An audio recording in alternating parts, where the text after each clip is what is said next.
Do you believe that a narcissist can apologize? Do you think they can sincerely feel sorry about how they made you think? Do you think they can make up for their mistakes and change for the better? If yes, narcissists can make you feel worse when you thought they could. As you can see, there are two processes involved before you can even consider apologizing. To begin, you must admit to yourself that you are vulnerable and that you are capable of making a mistake. Second, you must be able to acknowledge that something is wrong and that you played a part in it. You can only apologize after that.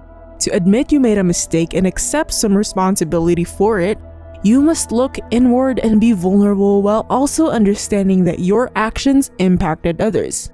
Narcissists are typically incapable of feeling regret. It's simply not on their nature and reality. Because of their selfish nature and inflated ego, they can't comprehend or express how others feel. If you've ever known a narcissist, you've probably noticed that they never take responsibility.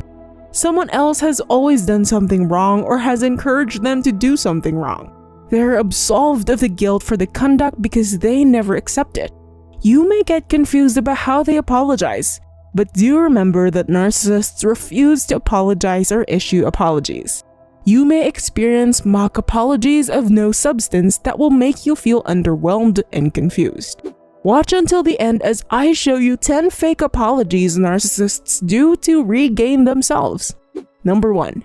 The blame-shifting apology. Ever heard of someone apologizing like this? "I'm sorry, but maybe you're just too sensitive," or "I'm sorry that you feel I am a nasty piece of work." Narcissists are always in self-preservation mode defending themselves. Even at fault, narcissists cannot accept responsibility. Even if all the evidence points at them as the perpetrators, they will throw the finger at everyone else, blaming others and projecting their negative feelings and thoughts onto those around them. This kind of empty apology puts the person who was hurt in a more painful situation, thinking they might be a problem. Number 2. The minimizing apology. This apology will show that the hurtful behavior is harmless and done for a greater cause. You're most likely to hear it when someone says, "just joking," or "just trying to make you laugh," after pushing your boundaries to the limit. It creates a form of gaslighting. As a result, you become the problem. This form of apology will also be used to disguise earlier behavior as constructive criticism. Number 3. The repeat apology.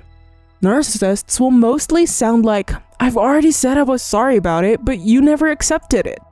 This apology implies that the narcissists already apologized for what they have done. This will just be a lie to cover up the main issue in most cases. They may try to avoid the problem by referring to a past unrelated apology. For narcissists, this can be a follow-up to 1 or 2 apologies previously mentioned. Imagine receiving an old apology that is unrelated to the present problem. Such statements are empty of any sincere apologies. Narcissists imply that the case is closed to proceed and never take any responsibility. Number 4. The ghost or phantom apology. This is just another manipulation technique from a narcissist in the form of an apology. This faux apology can be heard as, "I regret that you feel upset," or "I regret that mistakes were made."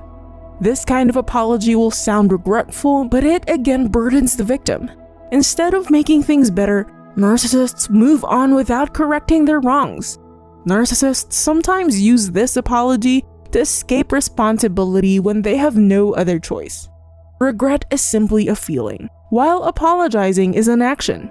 Telling someone you're sorry for what happened is not the same as taking responsibility for the hurtful behavior. Number 5. The invisible apology. "I guess I owe you an apology," or "I guess I should say sorry." These lines will leave you to wonder if apologies are like those guessing games. This type of apology will make you believe that narcissists said they were sorry without actually saying it. It's more on a suggestion of an apology rather than an actual offering.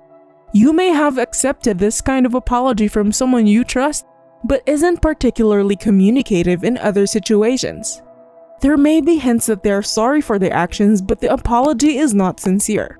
It clearly shows that they are indifferent. Number 6. the whitewashing apology. This is simply another form of minimizing a narcissist's fault.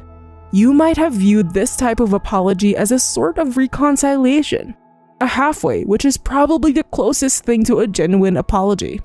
However, it is still a long way off from really saying one. It's more of a strong possibility, a maybe. To minimize the consequences, it's best described by terms like, "I probably shouldn't have done this or that," and there's an admission of guilt. However, the consequences of the deeds are left unresolved. Number 7. The takeaway apology. You know an apology is not serious when you hear the word "but" after an apology. The "I'm sorry" prefix is simply a means for the narcissist to express their true feelings about a problem or even establish a condition for you both to go ahead. It's the most apparent apology on the list, and you could see it coming from a mile away. A sincere "I'm sorry" does not require a "but."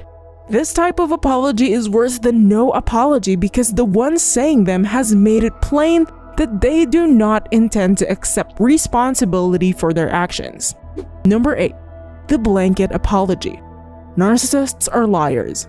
While they agree they made a mistake to you, narcissists don't know what they said or did to upset you. To make you think they're sincerely sorry, they'll say something like, "I'm sorry for all the horrible things I've done." There isn't a genuine desire to make amends.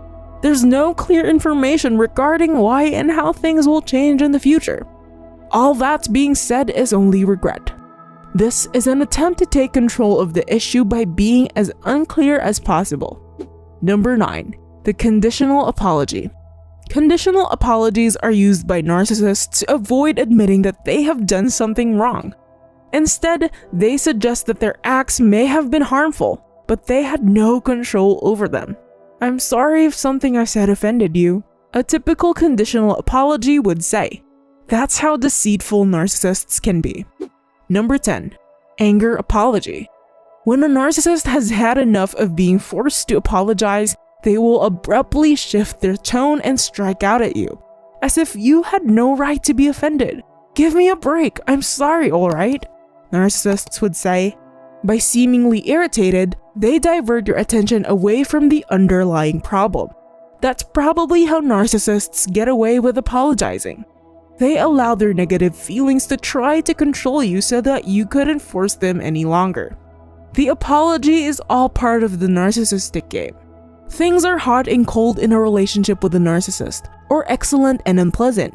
An apology is an element of the relationship's illusion of trust. When your narcissist apologizes to you, you become addicted to the feelings of optimism and comfort. You require this hope because you were hurt and isolated before the apology. You never know that these faux apologies are just made up in a narcissist's unique mind to manipulate and control you. Constructive guilt is a psychological discomfort caused by our judgment about something we've done wrong. This beneficial guilt pushes us towards apologizing. People apologize for various reasons, including making themselves feel better about their mistakes and reducing any unwanted emotions or responses from the other person. These fake apologies may differ in word or tone with narcissists, but they don't offer to heal someone who is hurt. These will only appear as a threat to them. A genuine apology does not contain any conditions. People who genuinely apologize, whether the wrongdoing was an accident or on purpose, show empathy for the person's experience and feelings. It takes a certain level of vulnerability to acknowledge the fault done. Also, they will offer a commitment to avoid repetition of the hurtful behavior. Sadly, narcissists will never do these things but fake them to regain themselves. Give this video a like and subscribe to this channel for more narcissism-related videos. Watch this video right here.